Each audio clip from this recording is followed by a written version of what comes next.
New Mexico was a popular destination for visitors from outer space in the 20th century.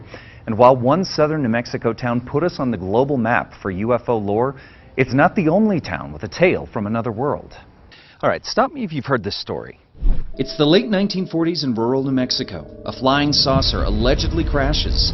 The military is dispatched to recover the debris, and a cover-up of the incident ensues. We're not talking about the Roswell incident. We're talking about its lesser-known cousin. The Aztec story really begins in 1948, and immediately, of course, it was a huge thing, right? They had police, military, top scientists from around the world came to examine this thing. The saucer itself was 99.99 feet in diameter. Not 100, mind you, but 99.99. And they found 16 alien bodies between 3.5 feet tall. But here's the weird thing, is the clothing was indestructible. So it wouldn't burn, it wouldn't tear, it was this sort of weird material.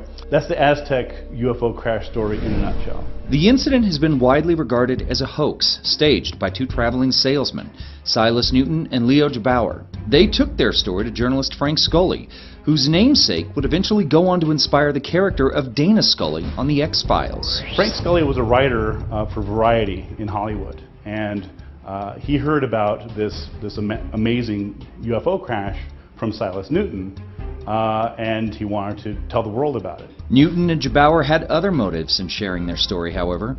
The men were attempting to sell a device known as a doodlebug, purported to find oil, gas, and gold, because it was manufactured with alien technology recovered from the Aztec crash. They went around saying, this is based on technology from Venus. Venusian technology, that's pretty cool, right? I mean, this is not cheap Chinese stuff. This is Venus. Right. The two men were arrested by the FBI in 1952 and ultimately convicted of fraud in 1965. Throughout the years, however, a number of players in the saga kept turning up to stir the pot. In the 1970s, author Leonard Stringfield came out stating that not only was the incident real, but the craft was captured and stored by the U.S. military, possibly at the infamous Hangar 18 at Wright-Patterson Air Force Base in Ohio. Then there's the Guy Hoddle memo, the 50-year-old document which resurfaced online in 2011. This is a memo dated March 22nd, 1950, and it's to the director of the FBI, then J. Edgar Hoover, and it was from Agent Hoddle, Guy Hoddle. And the subject is very intriguing. Flying saucers, information concerning.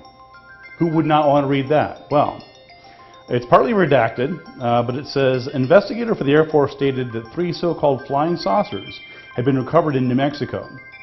They were described as being circular in shape with ray centers approximately 50 feet in diameter. That's actually not accurate. Whatever. Each one was occupied by 3 bodies of human shape but only 3 feet tall, dressed in metallic cloth of a very fine texture.